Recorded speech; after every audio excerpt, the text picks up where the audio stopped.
políticas eran aqueles que hoxe detentan o poder tanto na Xunta de Galicia como no propio Estado español, é dicir, a Xunta de Galicia é o goberno español e o propio Partido Popular, pero non só non están a facer isto, que están incluso impedindo que moitas veces se lle busque solución aos propios problemas dos afectados pola emisión das preferentes, non?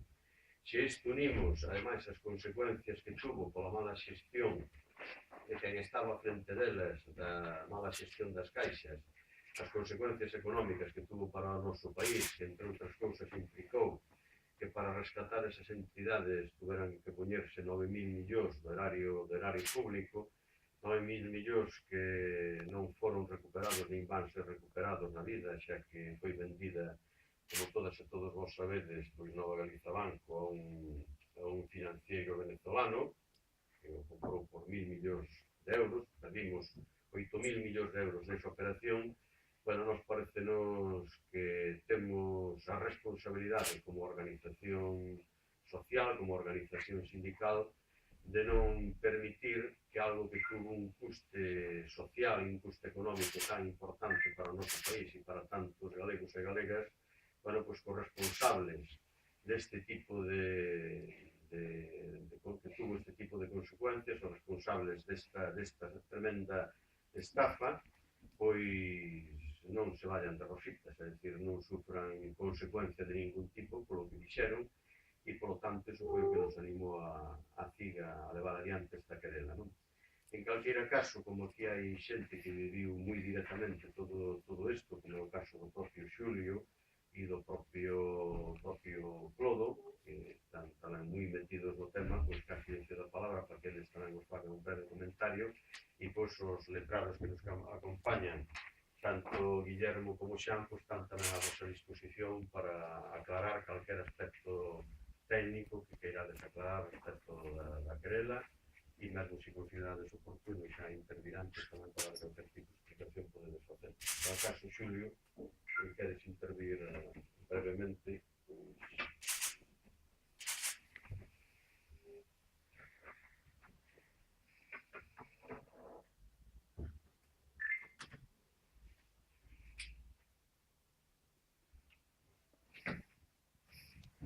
Bo día.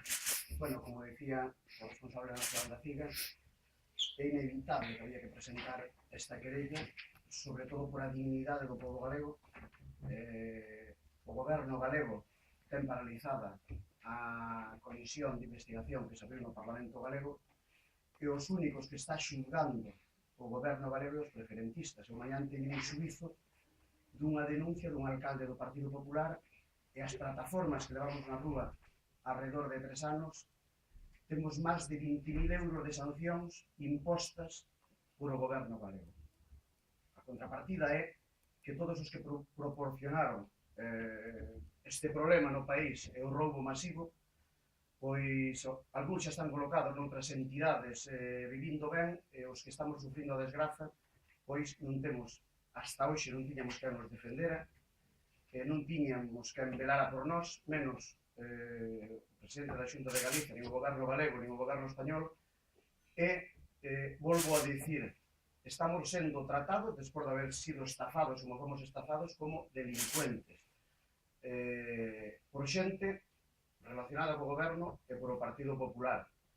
E seguimos pedindo, que ven moi relacionado con isto, explicacións ao presidente da Xunta, que dé explicacións de por que o Partido Popular volve a pechar unha porta importante para solucionar o noso problema de forma política, como fixo o Partido Popular de Madrid a semana pasada. Nós creemos que o presidente da Xunta debe de dar explicacións e debe de dicir claramente o señor Feixóo se está cos aforradores, se está co povo galego ou está co Partido Popular, e neste caso se está cos que nos estafaron. Nada máis.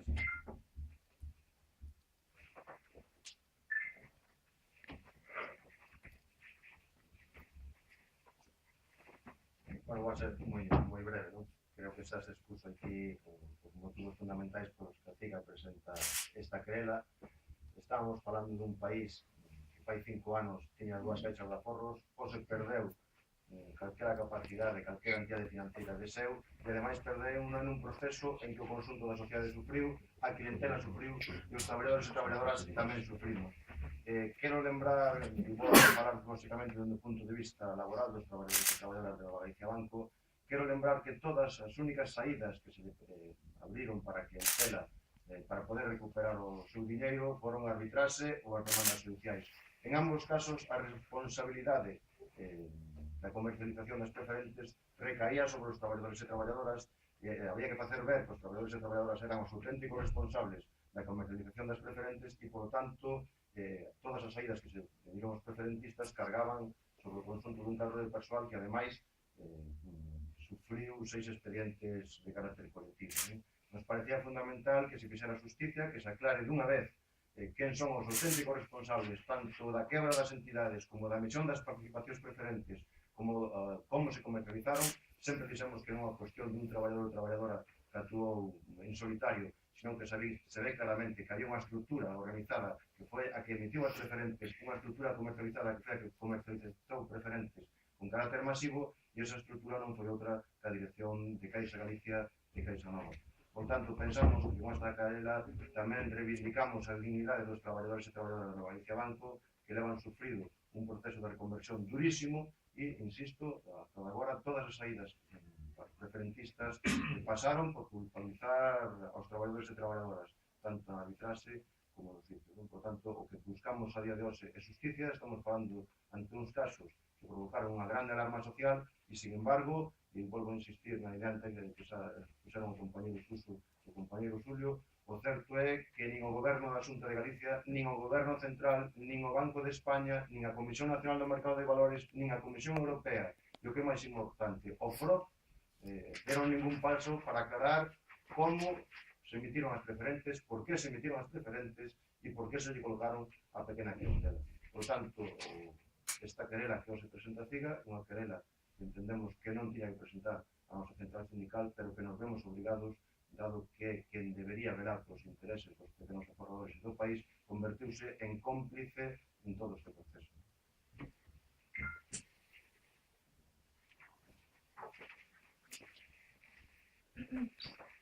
Bueno, se queremos facer alguna pregunta ao respecto, se vos comentaba que se hai algún aspecto técnico que irades aclarar, pues acompáñanos aquí os letrados autores da querela e, por tanto, les aclararían cualquier aspecto técnico relacionado con eso, ¿no?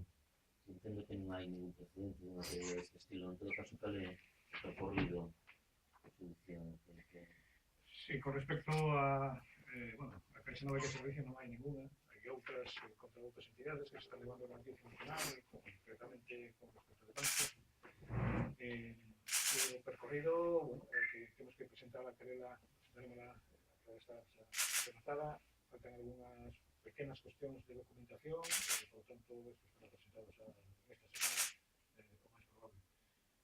Esperaremos a admisión da querela, e unha vez que a querela sexa admitida, temos pedidas tamén, pediremos unha serie de diligencias, de investigación, para poder acreditar todo aquilo que nos decimos na querela, como foi a estrategia organizada e perfectamente pensada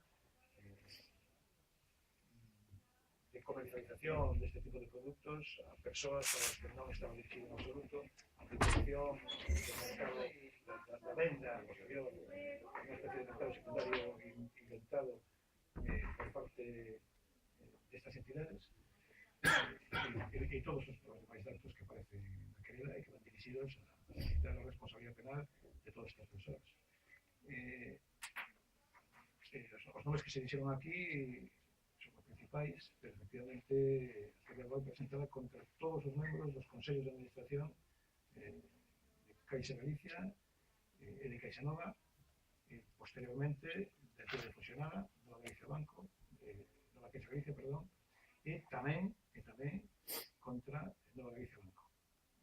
Estes últimos como encubridores e como receptadores, beneficiándose, por tanto, de toda a dinámica anterior, que comeza xa no ano 2003, e se vai desenrolando en distintas fases, de unha maneira moi civilina, para acabar o objetivo de buscar digamos, unha financiación que non podían obter de ninguna outra maneira máis que cometendo estes delitos.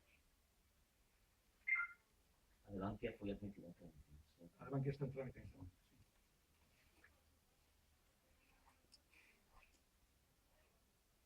Contra cantas persoas se presenta a querella? En principio, temos identificadas 79 persoas, tendo en conta que os consellos de administración e os presidentes foron mudando ao longo do tempo, sumando persoas, outras saían, esas son os que temos xa identificados, sin perjuicio de que poda ampliarse a outras persoas, membros de outro tipo de organismos que tiveron tamén importante participación na dirección e na ideación de toda esta trama. Pero os PPIs tamén se podría emplear a todos aqueles que tiñan que supervisar que pasaban de todo, que permitido que fuera todo esto adiante. A CNMV e o Banco de España, efectivamente, bueno, eso tampouco penses que non o pensamos. O que pasa é que temos que centrar en o disparo, por decirlo de alguma maneira. Porque é importante que esta querella sexa admitida. Por lo tanto, os auténticos responsables, os que teñen, digamos, relación directa con esta estrategia. A argumentación basearse en que a estrategia estaba diseñada para comercializar así os produtos. Sí.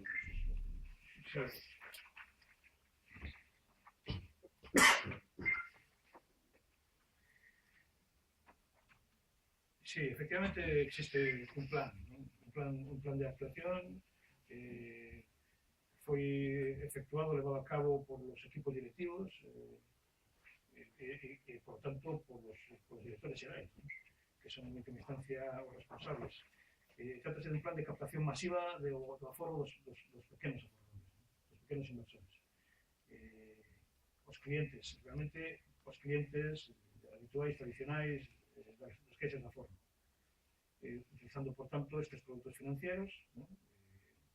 Esencialmente as preferentes, pero tamén as obligacións subordinadas, que ten unha denominación confusa, que son extremadamente complexos, que son de difícil valoración por parte dos inversores, que está totalmente sesgado a favor de quen o emite, porque as condicións son completamente ventajosas para o emisor, e, por suposto, son un tipo de produtos que, como é máis que sabido, son totalmente inconvenientes para a xente a que foi dirigida. Unha comercialización, por tanto, indiscriminada, ademais aproveitando que existía unha regulación defectuosa.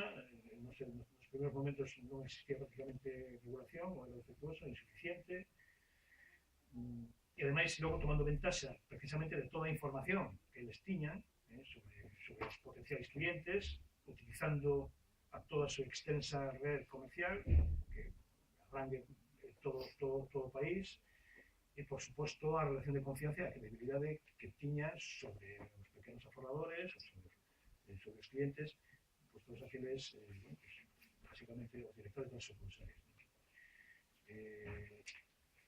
O tema é que chegou un momento cando se produciu a crisis das hipotecas subprime, que cando, de alguma maneira, todo isto surde ou rebenta de alguma maneira, porque necesitaban evitar a quiebra que estaban claramente abocados. E, por lo tanto, ocultan a súa propia situación, falsean, por tanto, as contas internas, e toda a información xúdico-económica relevante, toda esa a manipulan, e incluso no ano 2009, xa con esta base, se realizan 3 emisións de participacións preferentes, cando xa eles eran perfectamente coñecedores que era imposible dar cumprimento a aquilo que estaban facendo contratar aos ciudadanos, aos clientes. Entón, cando crean ou simulan un mercado inexistente entre eles para comprar e vender esas preferentes a precios arbitrarios que ellos mismos establecían y sin relación ninguna con el Estado. Y objetivo precisamente de dar, bueno, pues solidez, apariencia de solidez, de liquidez al sistema, cuando realmente el sistema no se sostiene. Básicamente, estas son, digamos, las líneas maestras. ¿Cuáles serían as responsabilidades que lle piden aos consellos de administración? As responsabilidades son as que se dixeron aquí, todos estes delitos que se acaban de manifestar. Son delitos de estafa agravada, ou apropiación indebida agravada, un delito tamén alternativamente de administración desleal, temos un delito de falsedade nas contas, porque falsearon, como se digo, para poñer, bueno, para perjudicar a todos os inversores, un delito de publicidade engañosa tamén, e tenemos un delito de maquinación para alterar o precio das cousas. E, posteriormente, a Administración de Nova Caixa Galicia entra dentro das mesmas categorías, pero, digamos, na figura da receptación e un delito de encubrimento. Porque sabendo como está todo aquelo, non o denunciaron, se aproveitaron tamén de todos os delitos que se foran cometidos anteriormente.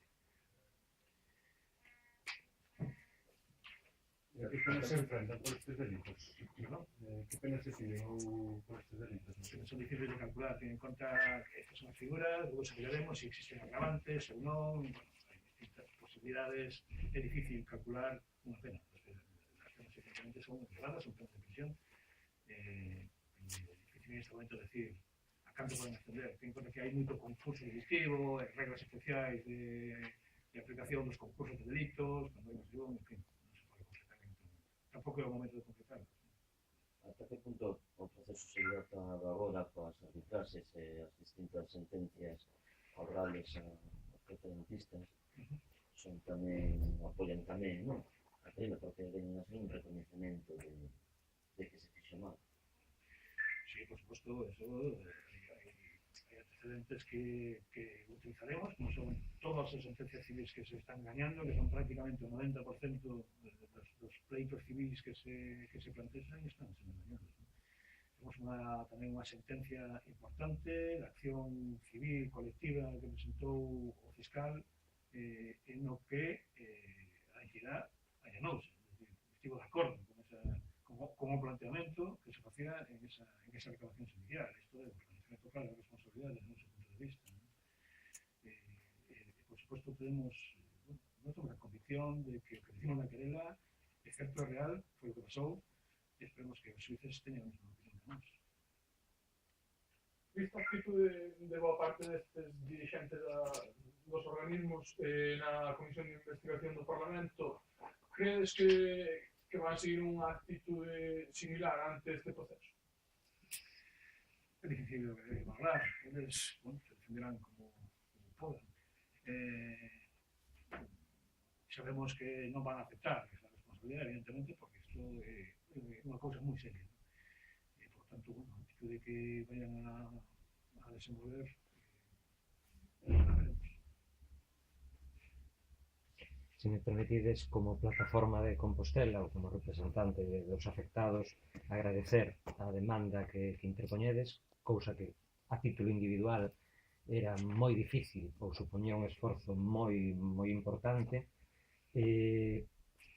Separar a responsabilidade política, evidentemente, da penal das direccións, pero a política nós entendemos que tamén hai, desde a legalización no 2003, desde a falta de supervisión durante eses 11 anos da CNMV, do Banco de España, a comercialización incluso despois do 2010, de que se pon de manifesto que hai unha mala comercialización, unha mala práctica bancaria, e se continúa, que todas e cada unha das emisións de Caixa Nova e Caixa Galicia foran emitidas co visto bo de gobernos do Partido Popular en Galiza, co cal a responsabilidade está moi definida, e coas decisións políticas que se toman no 2012, donde as preferentes se canxean obligatoriamente por accións, e a obriga subordinada con data de vencemento que podería ser devolta, tamén obrigatoriamente se cancea por accións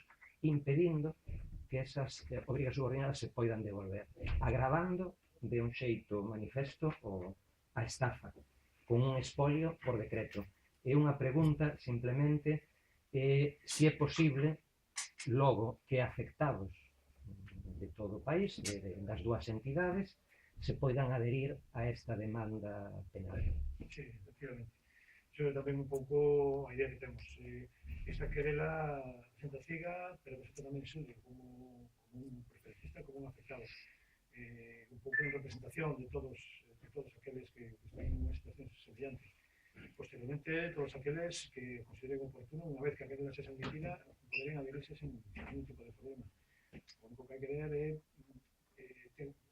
hai que ter en conta que aquí nós non facemos ningún tipo de reclamación económica. Non é a responsabilidade civil, non é o noso interés. Esa avisamos para cada quen, para os propios afectados. Entón, hai que terlo claro. Aquí únicamente pedimos a responsabilidade penal. E, por tanto, tampouco as cuestións políticas, as cuestións, digamos, de coyuntura. E por eso hai que ser moi estricta, moi técnico, para evitar precisamente que unha amplitude excesiva desta querela poda dar armas ao enemigo. En este caso, pues, as defensas, que se defenderán, igual hai que ser moi certero. Pero sí, non habería problema, siempre con esa matización. Independentemente de que se teña recuperado ou non pola vía civil o principal. Eso es. En relación co cambio de titulares, bueno, da entidade, hai algúns cambios no proceso todo este de recuperación do diñeiro dos afectados. Como están a nova dirección tratando estes temas? Sí, A ver, fixen antes un comentario.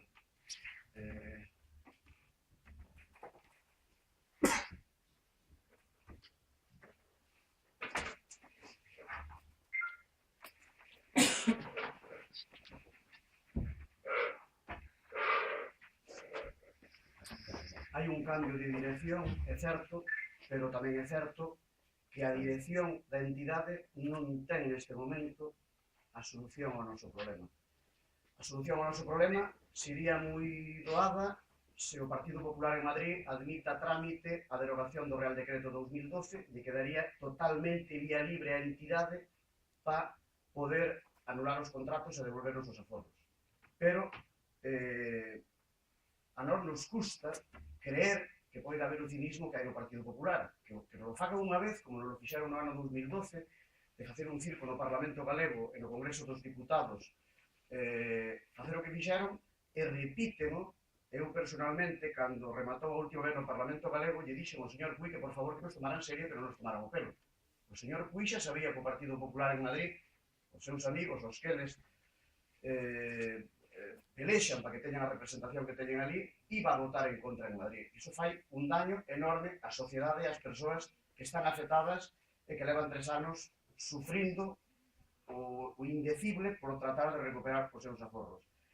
Nós seguimos en mans, estivemos, hai máis compañeiros hoxe aquí que estivemos con Carrascoso, o director do FROM, e seguimos esperando a que o goberno se decida dunha vez por todas a darlle carpetazo a isto e se dé unha solución definitiva. Está na man do goberno español, está na man da Xunta de Galiza, porque nós temos un presidente da Xunta que non sabemos del. A última vez que saliu aos medios foi hai 7 ou 8 meses dicindo que iba a facer unha arbitraxe para todos e para todas. E outra mentira máis de moitas que nos dixo desde que nos prometeu unha solución para todos e para todas se gañaba as eleccións. Seguimos esperando casi 3 anos despois. Entón, si está facendo algo o Partido Popular, volvo a dicir, tratando como delincuentes a persoas de 80 e pico anos e sancionándoas e levándoas aos xulgados. É lamentable, pero é o que estamos vivindo. Por a contra, por seus amigos, os que moitos están aí imputados nesta demanda, se protexen e se trata de que pase o tempo e aquí non pasou nada. Iso é o que está facendo o Partido Popular, e no Partido Popular sí que están da solución ao noso problema. E o Partido Popular pode adherirse a esta demanda, se quere, pode ir contra o Consello de Administración e levar a cadea a todos aqueles que crearon este drama no noso país. E ainda está a tempo.